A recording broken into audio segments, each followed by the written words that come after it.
Did you know you can get the look and the versatility of a frontal with way less maintenance? Here's how. She's getting a side part, so that's where I parted, and then we're just going to part downward and then toward the back. We like having edges, so we're angling them back so there's not too much tension.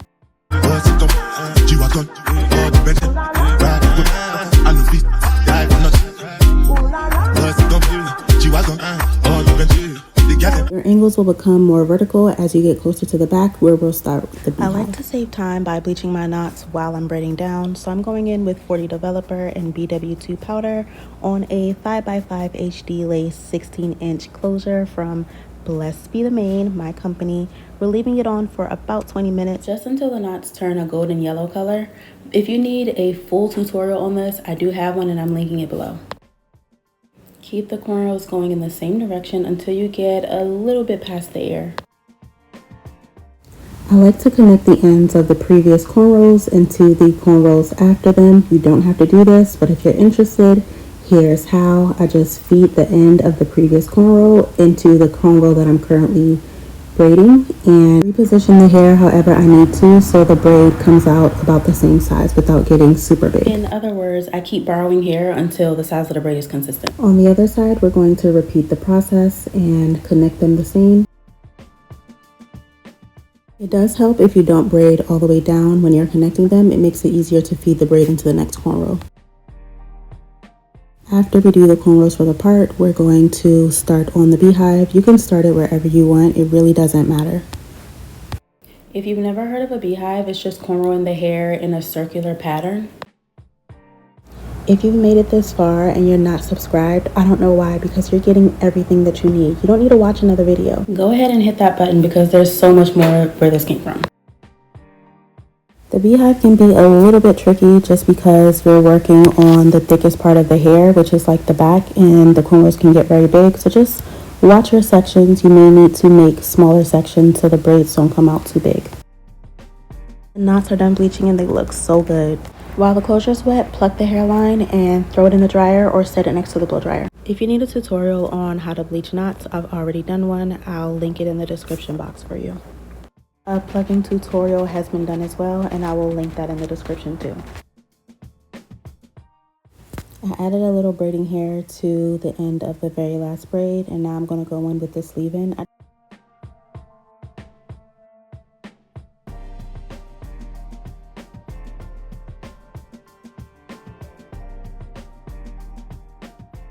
The end of the braid does need to be sewn down, but before I commit to where I'm going to put it, I check to see where it can lay flat, and then I start sewing it. I'm using cotton thread.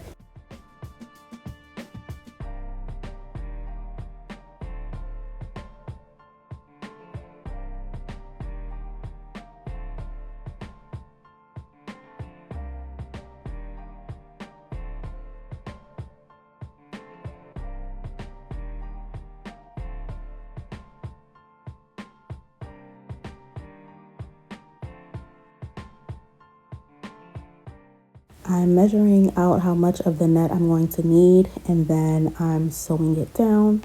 While we're on the topic, there's a net that is similar to what I feel like lunch ladies use. It's very thin, very flimsy, and it tears very easily. I don't recommend that. The material of the net needs to be sturdy because we're sewing on it, and when it's too flimsy, it's not protecting the hair in any way, and also the tracks just don't really stay put. When you're sewing the net down, you're pretty much just sewing the entire perimeter. So the entire outside cornrows, in the nape, the edges, and then trace the part with your needle and thread so you're able to cut it out.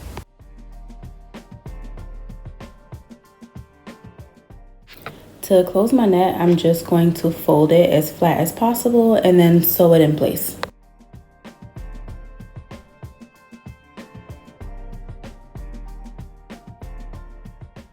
I went with the fold, but of course you have to make sure it's nice and flat. There's not too much excess fabric in there.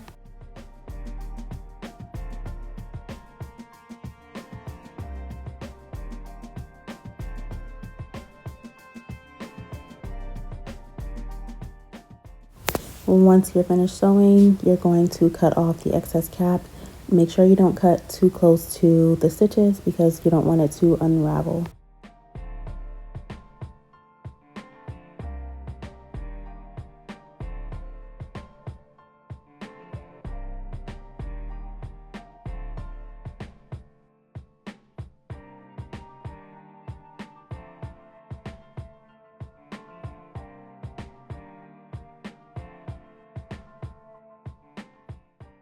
We're cleaning the hairline with 91% alcohol on a napkin, towel, whatever you choose.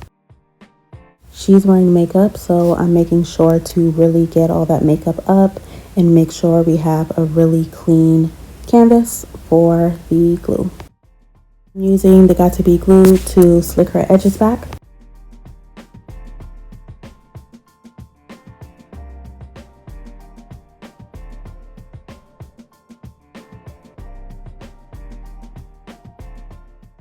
I like to use the closure to measure and make sure that I slicked enough of the edges back, and now that I have, I'm going to go in with the blow dryer and just dry them in place. You're going to dry on medium to warm heat, high airflow.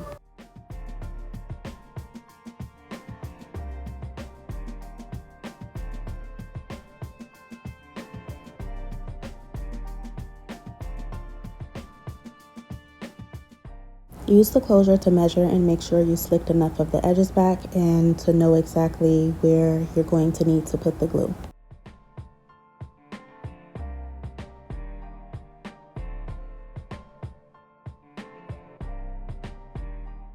Put the wig cap on and then sew using the marks that you made as a guide.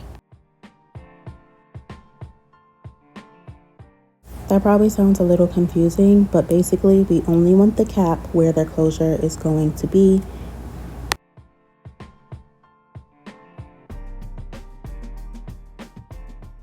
This cap is not her skin tone, so I'm tinting it with the Ruby Kisses foundation in this shade.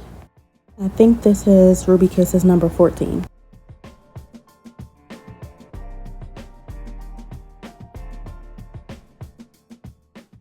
Use as much of the foundation as you need to. Don't worry about using a lot or doing several layers. Use as much as it takes to get the shade that you need.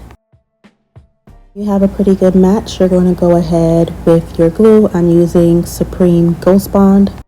Use the marks you made as a guide again and just apply a thin layer from mark to mark.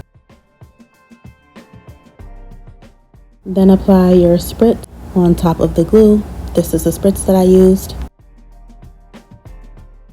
Dry it with a blow dryer and then cut away the cap.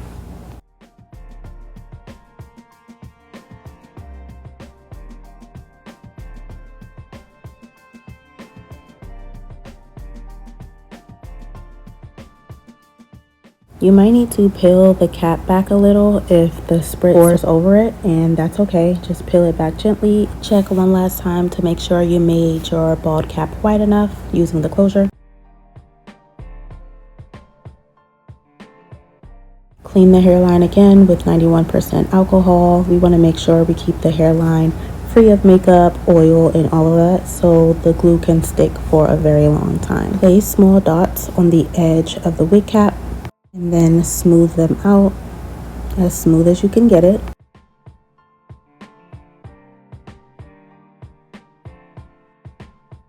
Your glue's not dry until it looks like this. Now we're going in with our second layer, doing the same thing. You can make the dots a little bit bigger now.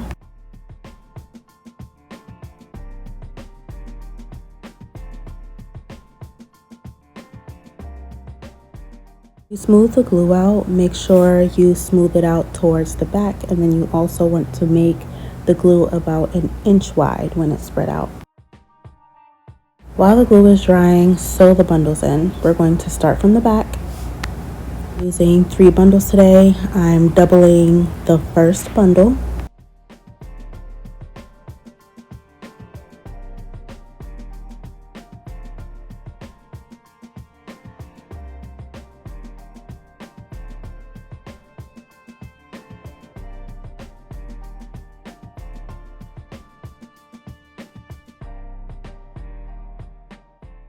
I'm following the shape of her head and I'm not cutting the track, so I'm flipping them. I flip it over and then I tack down the top track really well, and then I join the bottom track and continue. For the second bundle, I only doubled it halfway, and it's less of a U. It's more so going left to right instead of the U shape, but we're still following those cornrows or the shape of her head. Well, both really.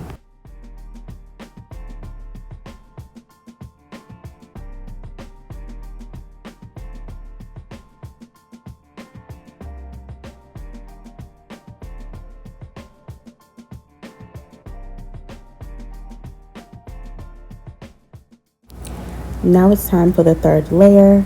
This is the last layer that we're doing. Same thing, make sure it's nice and smooth, don't rush it.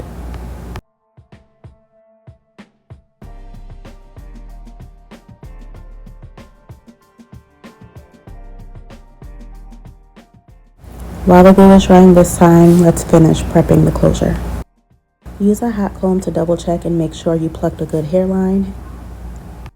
The closure is a little too light for her, so we're going in with that same foundation that we did for her wig cap. Use spritz to seal the color in and put some on the hairline so you can hot comb over hairs back. Cut the lace in a zigzag, jagged motion. Do not cut this lace straight across.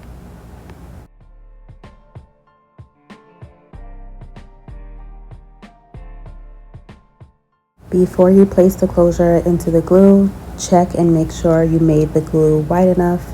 Add more glue if you need to, and also check the color. Everything looks good, so I'm going to gently press the lace into the glue. Now you're going to sew the sides of the closure. Make sure you pull that closure nice and taut. Not so tight that the glue comes up, but it does need to be snug so that when she parts, there are no lumps of lace or extra fabric. Sew down one side and then go to the other side and then sew down the back. Now it's time to cut that reinforced edge, that thick edge of the lace, just that part. We're going to cut that as close as we can to the cornrow. This is the piece. I don't like leaving people with sticky skin. This part is optional, but highly recommend going in with more alcohol and removing any extra lace. Mist the hairline with some spritz. Don't drench it, maybe about 4 pumps of it. Follow this pattern and finish sewing. You're basically going to sew in kind of a U, trying to follow the shape of the head.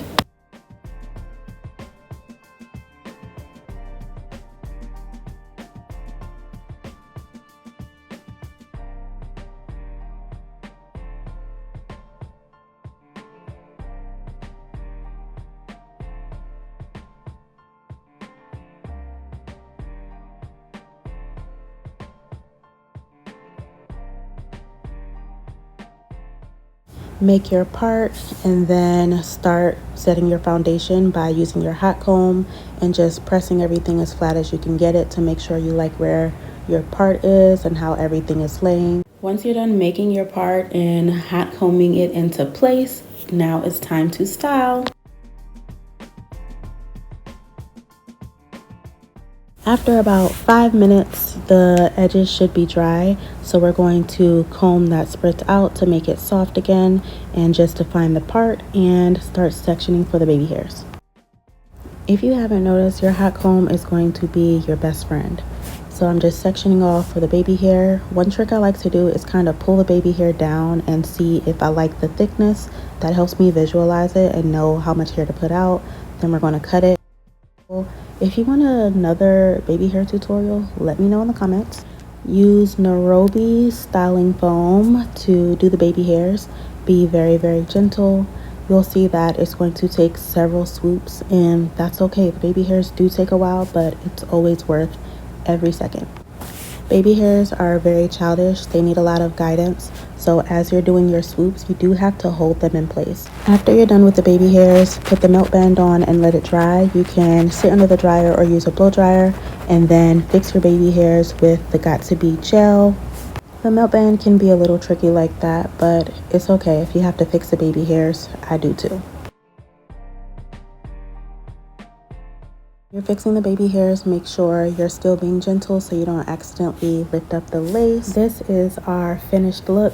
I am in love. What lace, really? If you have questions, I'll meet you in the comments. done.